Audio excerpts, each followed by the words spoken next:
Aujourd'hui, je reçois une femme qui aime faire la différence dans la vie des gens et les aider à atteindre leur plein potentiel. Elle est auteure et coach de vie.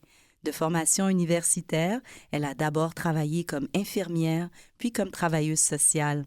Elle vient nous parler de son plus récent livre jeunesse, Ika, une étoile pas comme les autres.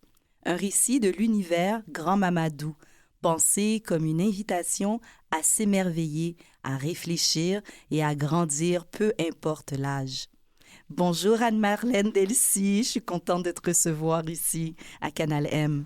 Mais bonjour Katie, c'est tout un privilège pour moi d'être là ce matin. Anne-Marlène, avant qu'on commence à parler du livre, j'aimerais qu'on se situe. Comment, toi, tu te présentes aujourd'hui en 2025? Comment je me présente? C'est tellement une belle question et merci pour la question. Je me présente comme une femme, une étoile, qui, à différents moments, brille et à d'autres moments, est moins brillante. Un humain en quête constante d'amélioration. Dans la vie, je fais du coaching personnel et professionnel. Comme tu l'as dit tantôt, j'accompagne les humains pour être le plus possible connectés à cette lumière qui nous habite. Je suis auteur aussi. J'ai écrit mon premier livre, Pourquoi? On aura l'occasion d'en parler. Mm-hmm. Alors, comment je me présente? Je me présente comme cette personne qui vibre lorsqu'elle est en relation avec d'autres humains. Oui, et vraiment, Anne-Marlène, c'est ce qui m'a fait tomber en amour avec la personne que tu es. Tu nous fais réellement vibrer en créant des espaces où on peut respirer. Je fais plein de métaphores, mais c'est vraiment ça. Tu es coach et tu es aussi ma coach. Alors, je suis vraiment contente de te recevoir dans cette émission que j'ai créée pour reconduire des conversations autour de son expérience d'immigré au Québec.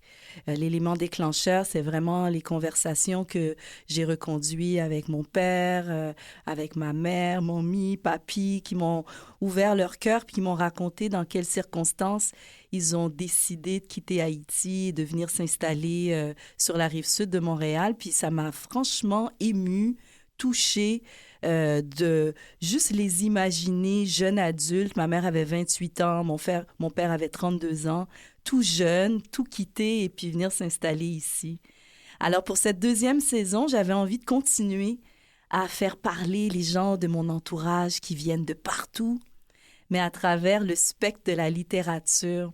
Parce que depuis que je suis un enfant, ma mère m'amène au salon du livre et cultive en moi cet amour du livre, de l'objet du livre. Et cet amour existe encore en dedans de moi, malgré que je n'ai pas de projet de publier, mais j'ai envie d'en parler. Donc, quand tu m'as invitée à ton lancement de livre, Anne-Marlène, j'étais vraiment comme une petite fille. Wow! Ma coach va sortir un livre, mais il faut en parler. Pourquoi tu avais envie de sortir ce livre en particulier, l'histoire de Ika? En fait, Katie, la lecture a nourri mon enfance, a nourri ma vie. Si je suis la personne que je suis aujourd'hui, c'est à travers les livres que je me suis découvert, à travers les différents personnages que je lisais. Et pourquoi j'ai écrit Ika? C'est parce que, à travers mon travail de coach, j'accueille des adultes qui ont réussi leur vie et qui, malgré tout, portent en eux le doute, le sentiment de ne pas être assez, de ne pas être à la hauteur. Des adultes qui se cherchent intérieurement. Et je pense que ça nous habite tous. Et je me dis, à cet âge, ils portent ça. Qu'est-ce qu'on peut faire en amont pour que nos jeunes puissent grandir tout en sachant que, oui, c'est vrai, le doute est là, le doute va être là, il va continuer à exister, mais ça ne veut rien dire de nous. Alors, voilà, l'estime de nous, nous apprécier tel qu'on est, nourrir cette personne que nous sommes, C'est ce qui m'a amené à écrire Ika, pour parler aux enfants. Parler aux enfants et parler à l'enfant qui est en nous. Est-ce que c'est aussi pour parler à cette jeune adolescente que tu étais quand tu es venue t'installer ici au Québec? C'est Tellement. aussi pour garder cette communication Oui. intacte ou réparer quelque chose? Je dirais pas réparer, je dirais garder le lien. Je me souviens que tu me ramènes au jour que je suis arrivée au Québec. Parlons de cette journée-là. Pour moi, c'était une journée, il fallait que je laisse. Je me souviens quand l'avion prenait son envol et je regardais Haïti en bas, j'étais toute jeune, et je disais, je pars, mais lorsque je reviens, je ne repartirai plus. Ça, c'est une promesse d'enfant. On en fait tous des promesses, n'est-ce pas? Et ça a pris plus de 40 ans avant de retourner en Haïti. Wow. Mais je vais te parler de cette journée qui a été pour moi le moment où je suis partie avec le cœur gros et mon arrivée au Québec. Il neigeait. Il y avait une petite neige qui tombait et je me sentais tellement bien. Tu sais, quand la lumière qui scintille, Ouais. quand la neige tombe, j'étais sous un poteau. Comme une boule de cristal. Ah, j'étais là et puis la neige tombait sur moi. C'était comme une petite fille émerveillée. Et mais je connais cet endroit, mais je suis tellement bien.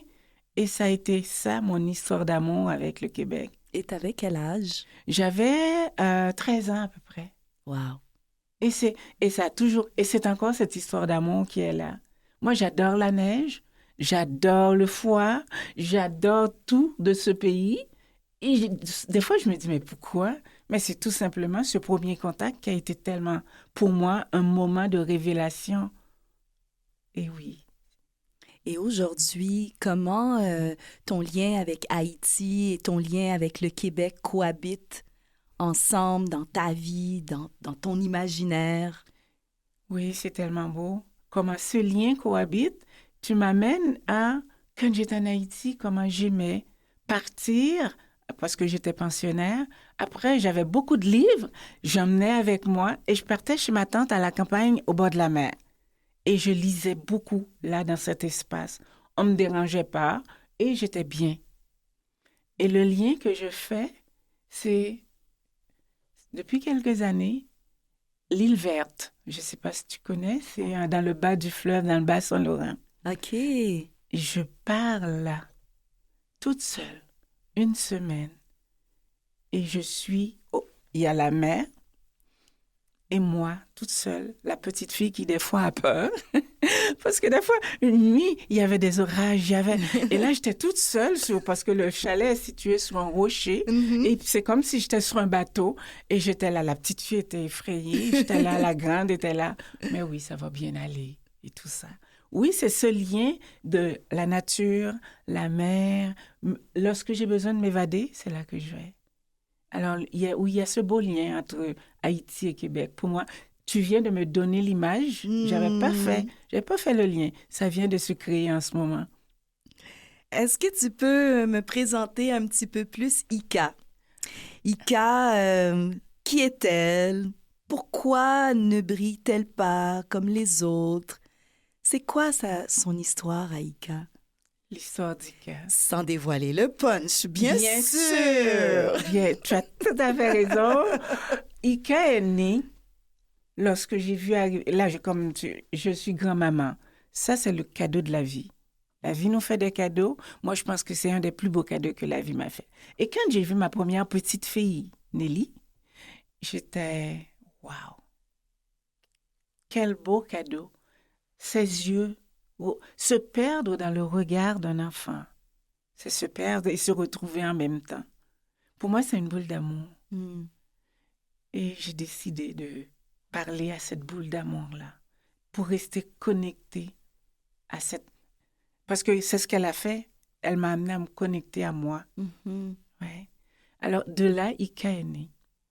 Pour parler à ma petite fille, à l'enfant en moi, et oser espérer que, en parlant ici à l'enfant en nous, il y a cette petite étoile qui va s'allumer. Pourquoi Ika? Pourquoi cette histoire? Oui. Ika, Est-ce qu'il y a quelque chose d'un petit peu autobiographique là-dedans? oui, mais quand on parle toujours de nous. Ah, Anne-Marlène. Oui, oui, il y a quelque chose. Des fois, ces moments d'inconfort, de doute qui nous habitent, qui nous assaillent, et puis on ne le sait pas. On ne sait pas pourquoi. Et ce qui est intéressant avec Ika, c'est qu'elle se comparait. Pas- on vit dans un monde, il y a d'autres humains autour de nous. Notre premier réflexe, c'est de nous comparer aux autres, hein, Oui. en espérant trouver une réponse Mm. ou des éléments de réponse. Mais Ika, ce qu'elle a fait, elle ne s'est pas contentée de rester dans cet état de je suis pas bien, je suis moins bien, hein. Elle a décidé. Notre vie, c'est une éternelle. On prend des décisions à toutes les minutes. Mais elle a décidé, Ika, d'aller explorer ce qui se passe. Pourquoi elle n'est pas bien? Parce qu'elle avait envie de rire, de jouer, de s'amuser, parce qu'elle voit ça autour d'elle, d'autres étoiles qui scintillent. Nous aussi, dans notre entourage, on voit des gens qui ont l'air heureux. Et on se dit, nous aussi, nous avons envie d'être heureux. Mais nous, que faisons-nous pour actualiser, pour amener ce qu'on a dit? Alors, c'est ça qu'Ika a fait. Ika a pris son courage à deux mains et est parti à l'aventure en prenant son sac à dos et part. Moi, j'adore faire ça. Mhm. Prendre mon sac à dos et partir. J'ai découvert, je rencontre des gens qui m'amènent à pouvoir continuer dans ce rêve qui m'appartient, c'est-à-dire découvrir le monde. J'ai été dans les 5 continents. Mhm. J'adore voyager et j'adore, avant tout, à travers les voyages, découvrir les yeux des autres humains. Alors oui, Ika, c'est une partie de moi. Pourquoi avoir choisi la forme du livre jeunesse? Parce que je suis... l'enfant en moi est toujours vivant. Je suis toujours en train de gambader dans la nature comme un enfant. Et je trouve que lorsque je suis dans cet état, c'est mon état le plus extraordinaire. Et je me dis, c'est dans cet état que je veux communiquer. Il y a, il y a, il y a quelque chose d'inné en moi qui est la bienveillance. Et je me dis, c'est lorsqu'on est dans cet état qu'on peut être bienveillant vis-à-vis soi et Mhm. vis-à-vis les autres. Alors, consciemment, oui, j'ai choisi d'être dans la bienveillance. Le livre, c'est une façon aussi de transmettre la connaissance, mais aussi de partager d'une façon ben, pédagogique son vécu, ses ressentis. Est-ce que ton expertise en coaching t'influence d'une certaine façon dans ton style d'écriture? Tellement, Oui. oui. En fait, mon style de coaching, parce qu'à travers le coaching, j'entends, j'accueille, je reçois les gens. Je les reçois dans leur agitation intérieure et tranquillement, on a, les gens réussissent à se déposer et à repartir légers. Alors, à travers l'écriture, à travers Ika, c'est ce que je veux communiquer. On on peut être dans l'agitation, on réussit, on réussit à prendre, à être bien, à être dans la légèreté. L'agitation indique quelque chose. Et ce que je dis souvent, même pour moi, lorsque je me sens agitée, pas tellement bien, alors là, l'enfant en moi commence à s'activer. Quel est le cadeau de cette agitation? Moi, Ah. c'est le cadeau que je veux trouver. Alors, ça amène un côté ludique à l'agitation qui fait en sorte Mhm. que le côté drama s'estompe tranquillement et pour percevoir autre chose. Mhm. Oui. Et qu'est-ce que l'univers de Grand Mamadou te permet de faire que Anne-Marlène peut-être ne peut pas faire? Comment cet univers est né pour toi? Comment tu veux t'en servir? En fait, les grands-mamans, hein, on est fasciné par les grands-mamans. Pour un enfant, grand-maman, c'est une vieille personne, hein. mais douce, gentille, qui accueille, qui est patiente. Alors, c'est ce que j'ai découvert en moi à l'arrivée de ma petite fille. Et je me dis, je vais créer cet espace que je découvre pour amener les enfants dans cet espace-là. Et dans cet espace, comme je parlais de bienveillance, je peux me permettre d'être que bienveillance. Alors, grand-maman c'est cet espace. Une grand-maman qui raconte des histoires, qui se prend pas au sérieux et qui a compris que dans la vie, il y a plein de choses qui se passent. Ce ne sont que des expériences et c'est pas nécessaire d'accorder autant d'importance. Alors, c'est confortable d'être une grand-maman.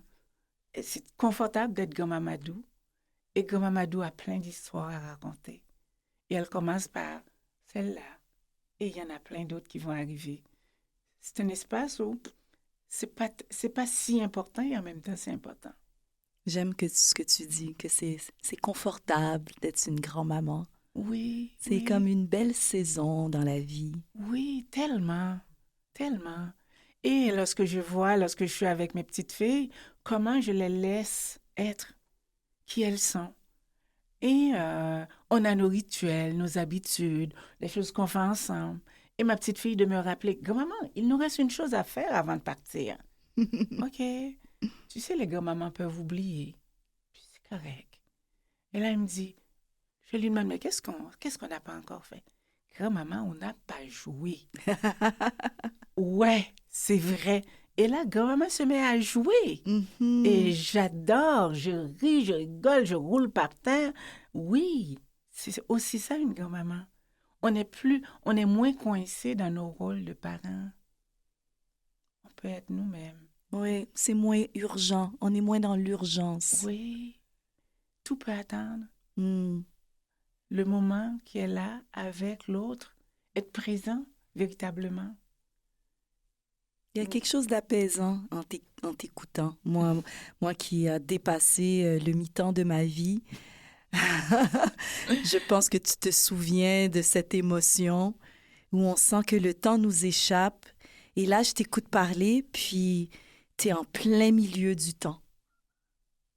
Et t'échappes plus le temps, là, Anne-Marlène Delcy. Non. Être grand-maman, c'est vraiment posséder le temps. Oui, être avec soi et savoir que ce qui est important, c'est ce qui se passe en ce moment. Je ne sais pas ce qui va arriver en sortant de ton studio, je ne sais pas.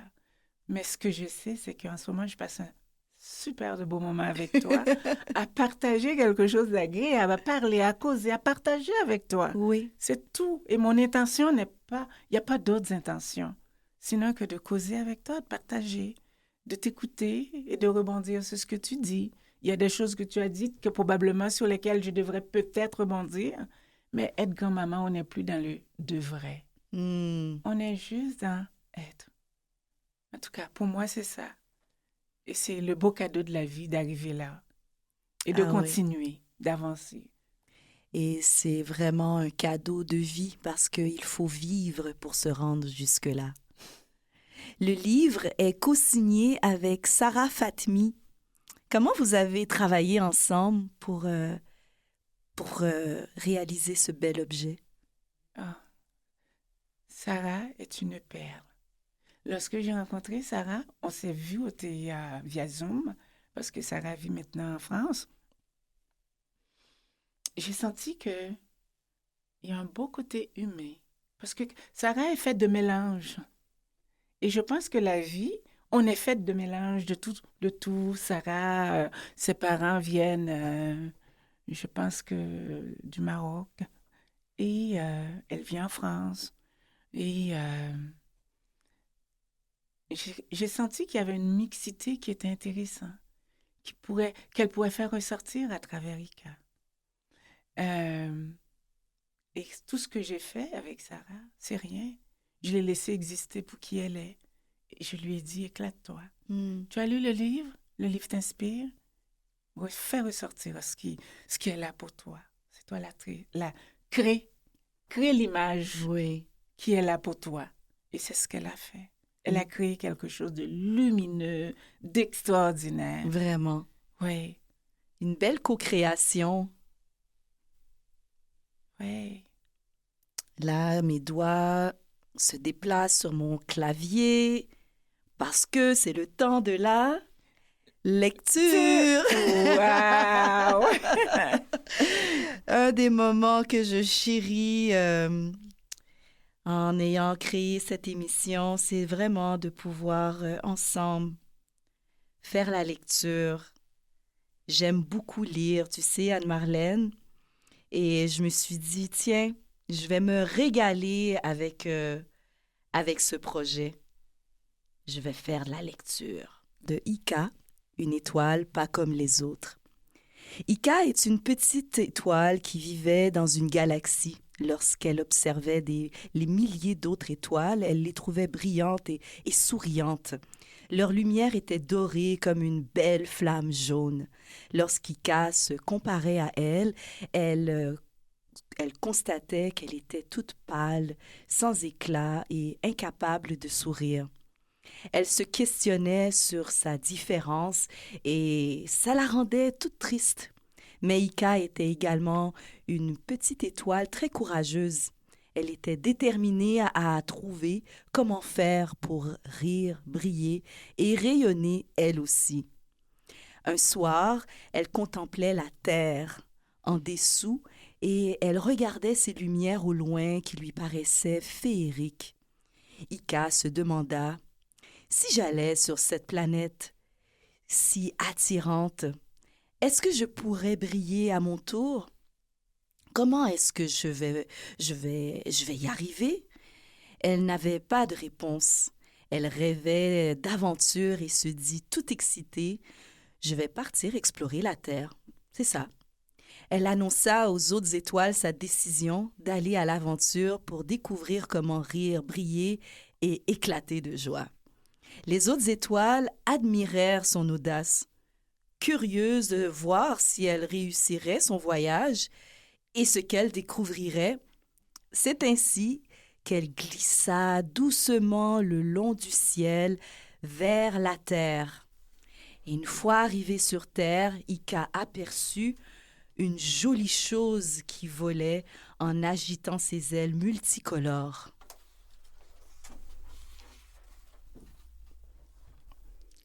Oui. Et je prends le relais de Katie. Alors, Ika, tout étonné, regarde cette belle petite chose. Qui es-tu? Je te trouve très jolie. Je suis un papillon, répondit-il en faisant tourbillonner ses ailes. Je vole. Je vais de fleur en fleur. Avant de devenir un papillon, j'étais une chenille. Et toi, qui es-tu? D'où viens-tu? Ah, je m'appelle Ika. Je suis une étoile qui vient de la galaxie. Je suis en exploration sur Terre pour découvrir comment rire, briller et être joyeuse comme les autres étoiles. Le papillon lui sourit et se mit à tourbillonner de nouveau. Toutes ses couleurs devinrent encore plus éclatantes. Ika le regarda avec des grands yeux admiratifs. Le papillon l'invita à l'imiter. « Mais, répondit Ika, toute penaude, je suis une étoile. Je ne suis pas faite pour tourbillonner. Aucune de nous ne le fait. » « Bouge comme tu peux, insista le papillon, qui continua à virevolter, de piquer vers le bas et de remonter. Tout doucement, pour faire plaisir à son ami papillon, Ika commença à se dandiner, et ce petit mouvement la fit se sentir bien. Ah, elle fut toute surprise de réussir à dandiner, parce qu'elle n'avait jamais vu une étoile faire ça. Ika remercia le papillon et continua son chemin. C'est magnifique. Ah oui. C'est vraiment une belle histoire qu'on peut offrir pour la période des fêtes, pour un anniversaire ou juste pour mettre un sourire sur le visage d'un grand ou petit enfant. Oui, oui. Et d'ailleurs, les commentaires que je reçois d'Ika jusqu'à présent proviennent des adultes qui me disent qu'est-ce que ça a éveillé en eux de lire Ika, de se voir à travers cette petite étoile. Oui. Anne-Marlène, c'est déjà la fin. Ah là là. Mais pour conclure, j'aurais envie de te demander rapidement, c'est quoi toi ton prochain nouveau départ? Est-ce que c'est un autre livre, un autre rêve, une autre mission? Mon nouveau départ, mon prochain, la suite, parce Mhm. que je suis déjà sur le chemin. Oui, comme je le disais tantôt, il y aura plein d'autres ici. Grand Mamadou est installé dans son fauteuil confortable et il y a plein d'histoires qui bougonnent dans sa tête. Et elle a hâte d'écrire son prochain, mais pour le moment, elle va permettre à Ika de prendre son envol parce que la suite d'Ika, c'est important de le savoir. Et je vais inviter tous ceux qui m'ont entendu aujourd'hui d'aller voir la suite parce que en chacun de nous, il y a une Ika qui brille. Et c'est à nous à la faire briller. Ouais. Merci beaucoup Anne-Marlène Delcy d'être venue discuter, jaser avec moi et puis me présenter ton tout récent livre jeunesse, Ika, une étoile pas comme les autres, un récit de l'univers Grand Mamadou. C'est vraiment un bel accomplissement. Je suis fière de toi, coach. Merci infiniment. Et cette fierté, je peux te la retourner comme après chaque séance de coaching, comment je vous dis que je suis tellement fière parce qu'à chaque fois, c'est du courage que ça prend pour venir s'asseoir et se regarder avec tout comme Ika, l'intention de se sentir bien, d'être à son meilleur et de briller pour soi et de briller aussi pour les autres. Le coaching, c'est aussi ça. Et à chaque séance de coaching, c'est ce qu'on fait. On prend notre courage, on vient se regarder pour pouvoir briller. Merci, coach. Anne-Marlène Delcy. Grand plaisir, grand plaisir. Et merci infiniment, Ketty, de m'avoir donné cette opportunité de causer avec toi aujourd'hui.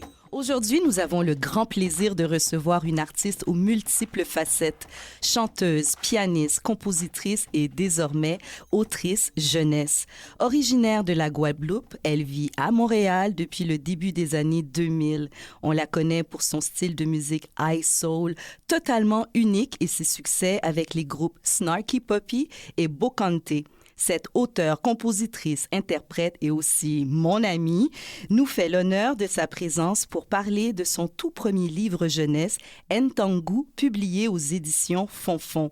Un livre qui est décrit comme étant un album nécessaire sur le racisme ordinaire. Malika Tyrolien, bienvenue à Nouveau Départ. Merci beaucoup, Katie. Ça va bien? Ça va très bien et toi? Ça va. Je suis vraiment très, très contente de te recevoir parce que, en fait, c'est pas notre première conversation devant un micro.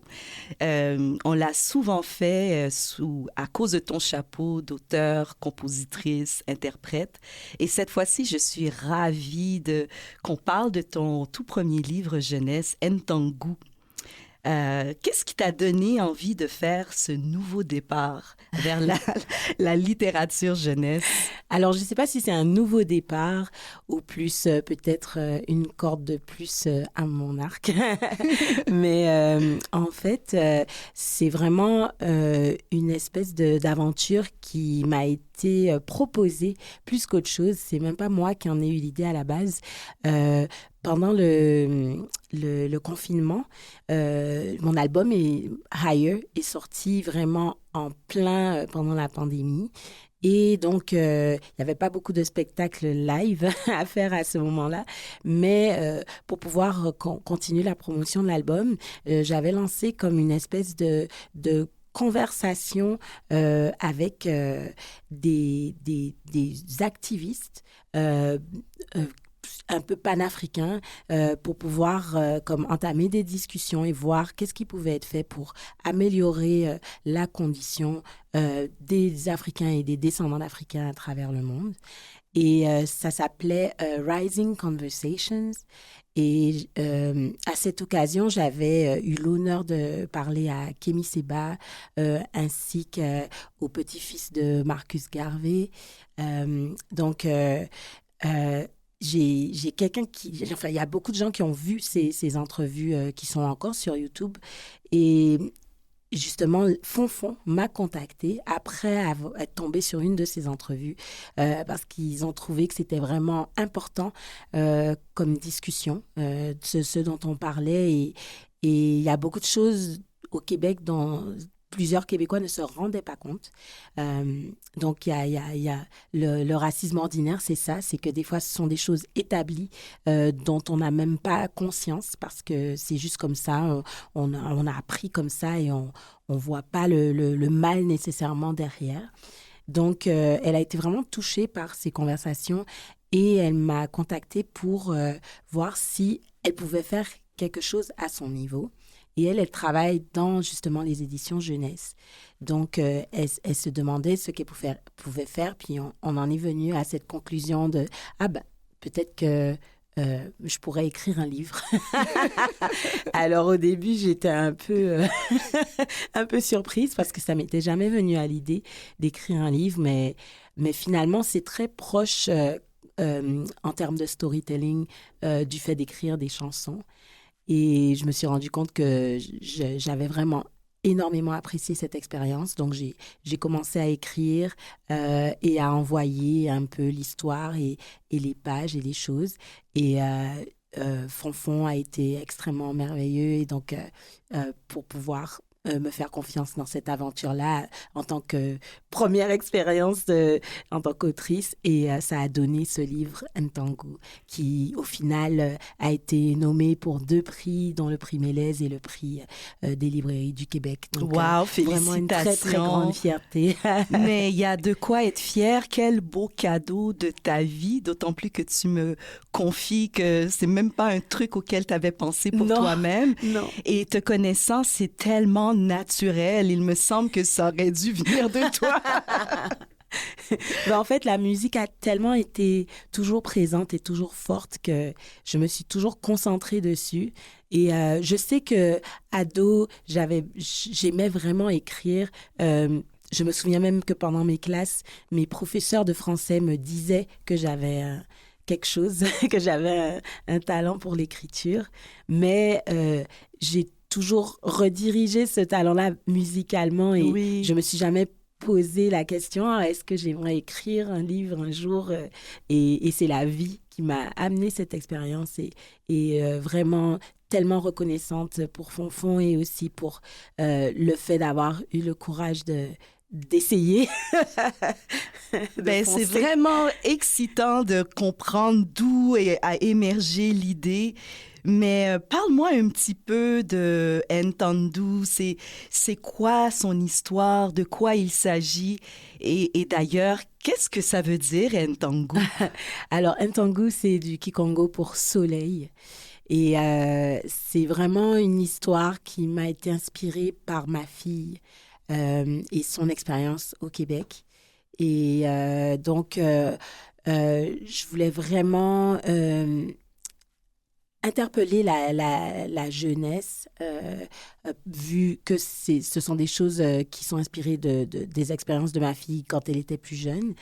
Et donc, ça faisait vraiment, ça faisait vraiment du sens de se servir de ça et d'expériences aussi que moi-même j'ai vécues au Québec pour construire l'histoire de Ntangu, qui est une petite fille de Montréal qui vit avec sa mère et qui, en tant que petite fille noire, vit des choses à l'école quotidiennement, des choses qui ne lui font pas toujours du bien et qu'elle ne sait pas vraiment exprimer.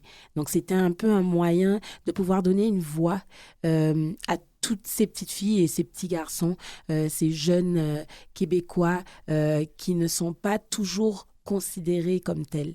Et de donner une voix à ces enfants.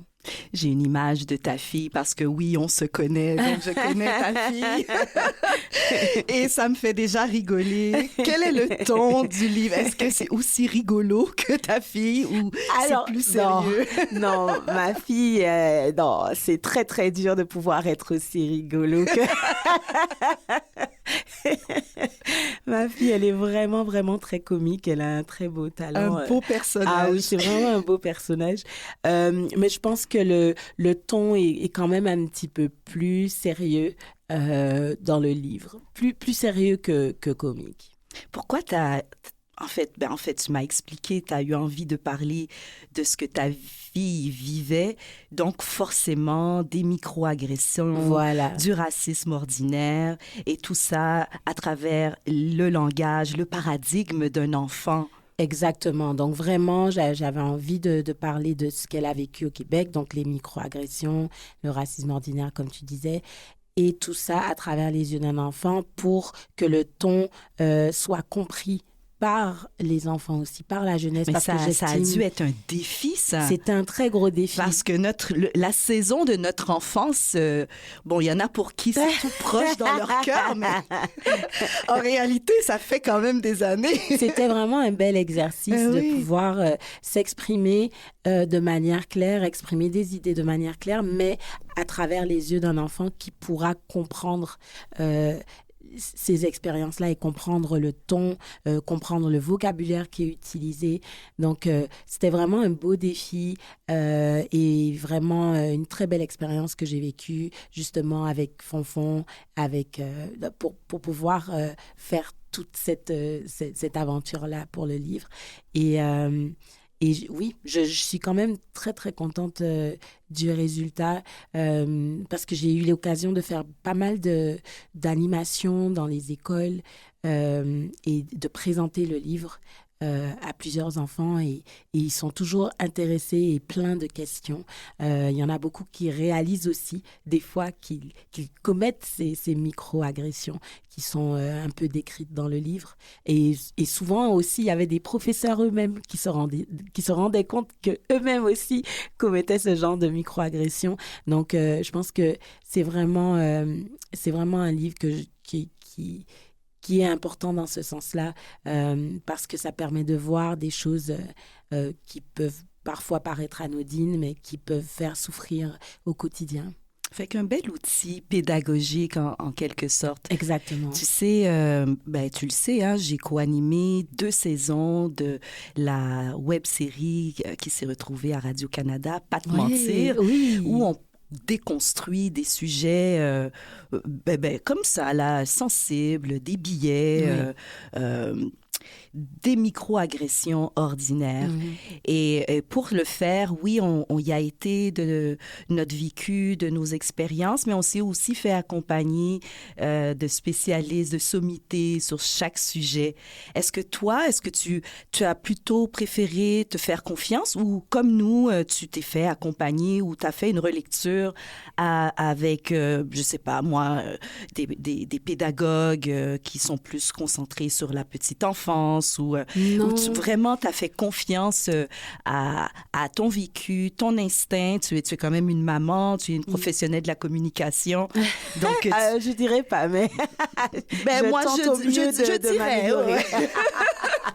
Quand on gagne des prix, c'est comme un signe c'est un aval. Ça veut dire que tu possèdes bien ce que tu présentes. Ben, c'est gentil. Mais justement, je voulais que tu m'expliques un peu comment tu as réfléchi cet aspect-là. Mais en fait, c'était vraiment de prendre les exemples les plus concrets, les plus applicables au plus de personnes possibles aussi.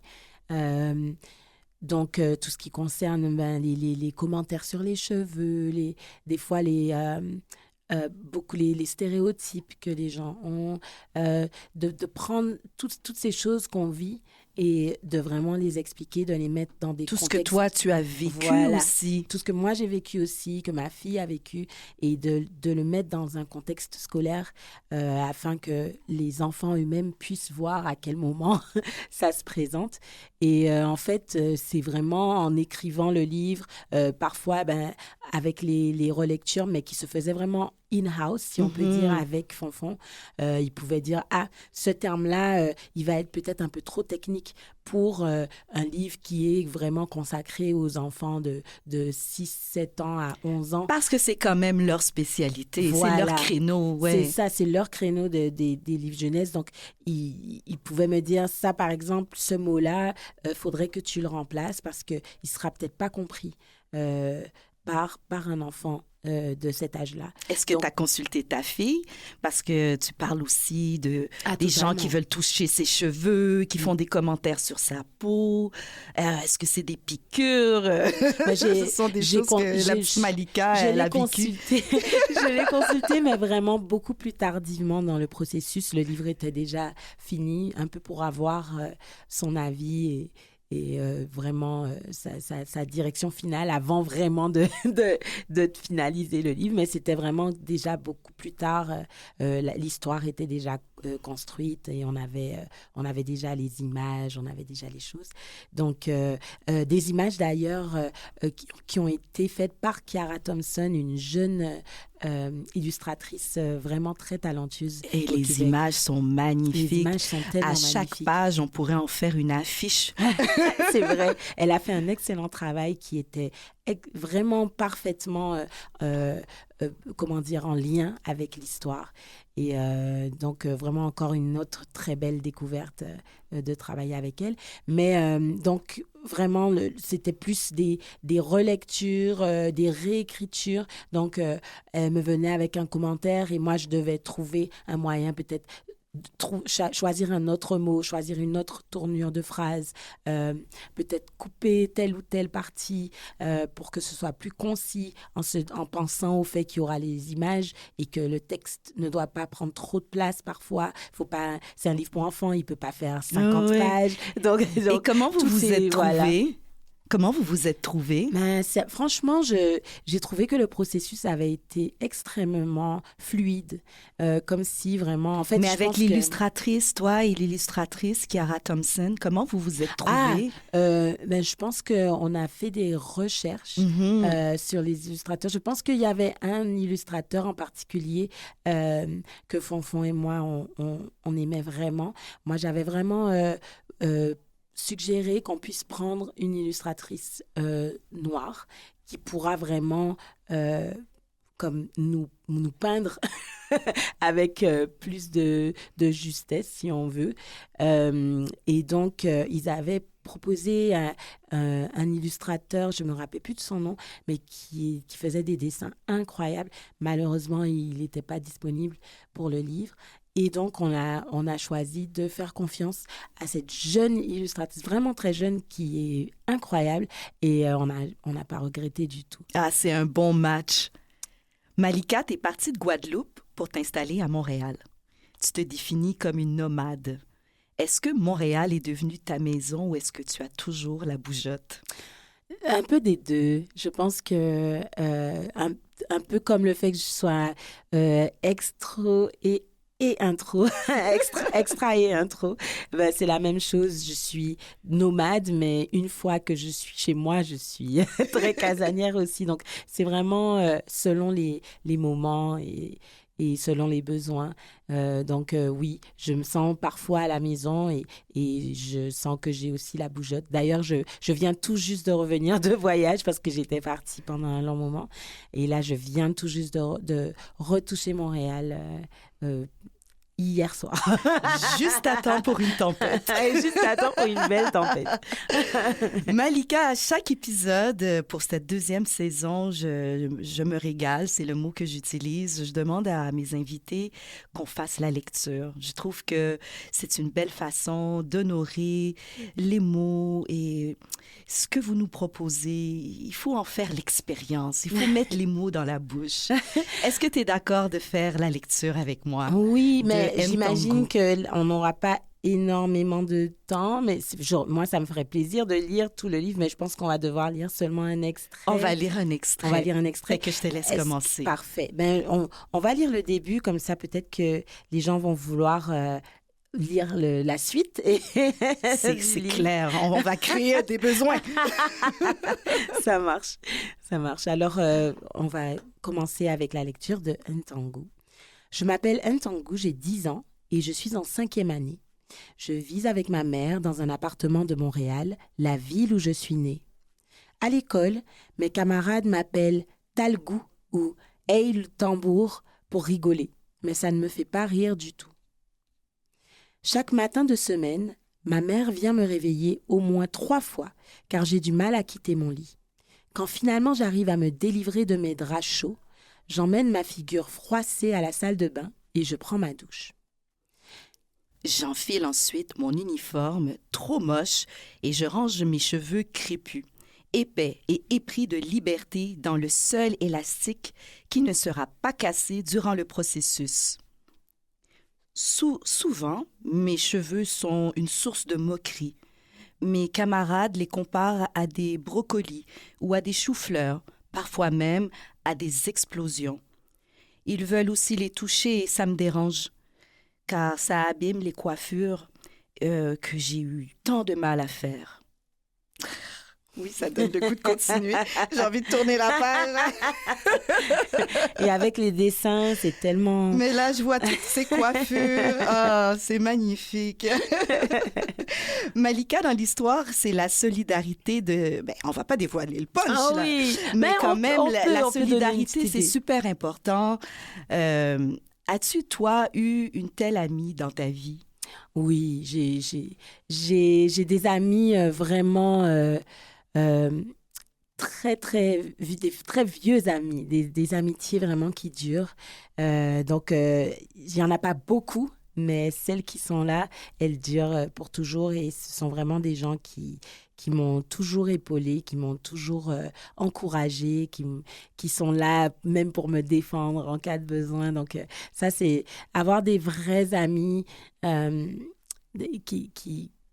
qui t'aiment comme tu es et qui t'aiment comment tu grandis aussi. Donc, c'est vraiment, ça n'a pas de prix.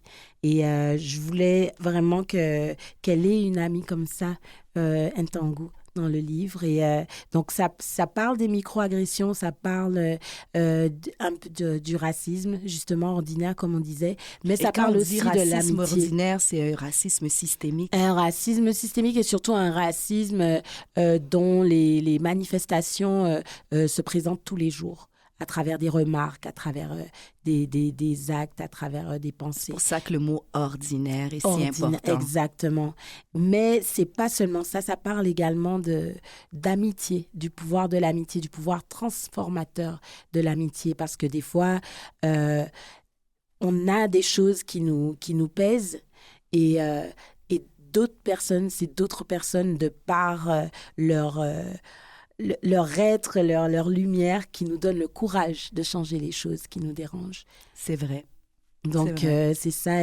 Ntangu a la chance d'avoir une personne qui lui donne les ailes d'effectuer les changements et de pouvoir exprimer les choses qui la dérangent de manière à ce qu'elle puisse être comprise, pas nécessairement de manière à accabler, mais de manière à se faire comprendre afin que les microagressions cessent. Et ces microagressions, je les ai comparées à des piqûres de moustiques, de moustiques ou de guêpes ou d'abeilles, mais des piqûres afin que les enfants puissent déceler ça, le fait que ce soit petit, donc des micro-agressions, mais qu'à la longue, c'est très, très dérangeant. C'est vrai. Malika Tyrolien, grande nomade que tu es à cause de ton métier, si t'es pas au Grammy Award, t'es en tournée en Europe, mais tu choisis, même étant nomade, tu choisis de vivre à Montréal maintenant depuis plusieurs années. Pourquoi tu fais ce choix et comment tu décrirais ton rapport avec le Québec aujourd'hui? Tu te sens chez toi ici? Ben, ça dépend des fois. Des fois, oui, des fois, moins.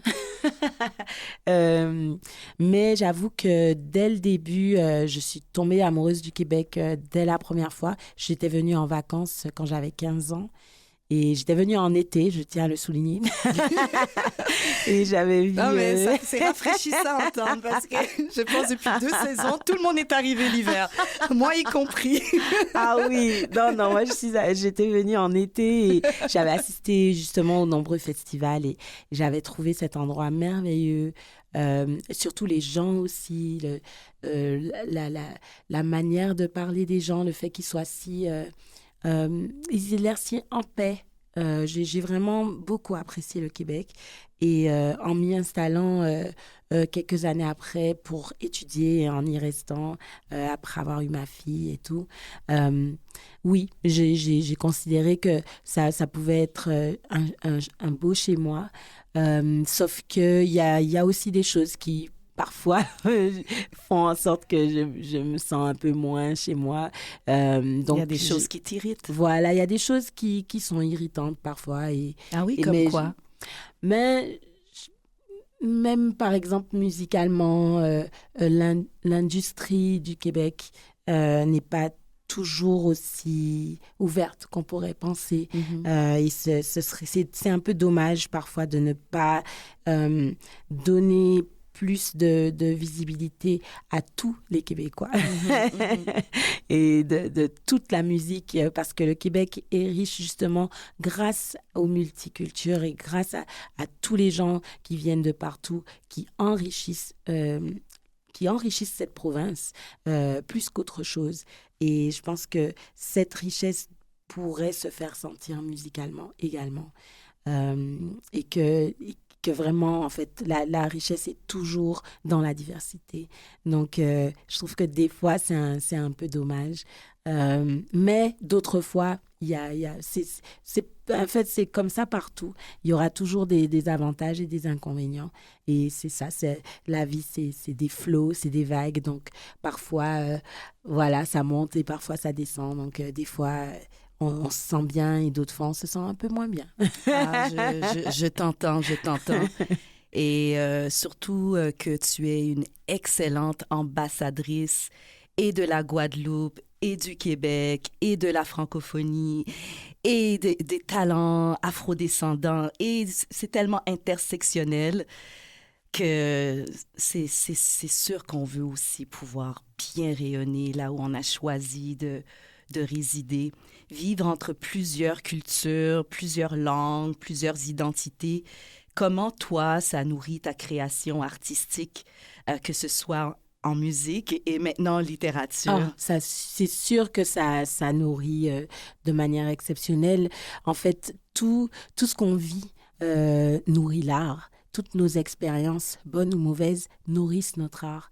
Donc, c'est sûr que le fait de partir de la Guadeloupe et de venir s'installer dans un tout nouveau pays en tant que presque adolescente et de grandir comme ça au Québec, de devenir une femme, de voir les choses que culturellement j'ai adoptées et qui font maintenant partie de mon identité parce que j'ai vécu autant de temps au Québec et de voir comment ça m'a transformée aussi de vivre ici, parce que peu importe où on va être transformé par les gens, par la culture, par tout ce qu'on vit et tout ça va se retranscrire dans la musique et dans notre art et pour moi c'est ça la plus grande beauté et la plus grande richesse. Il y aura toujours des bonnes choses partout. Et tu continues à produire de bonnes choses, Malika Tyrolien.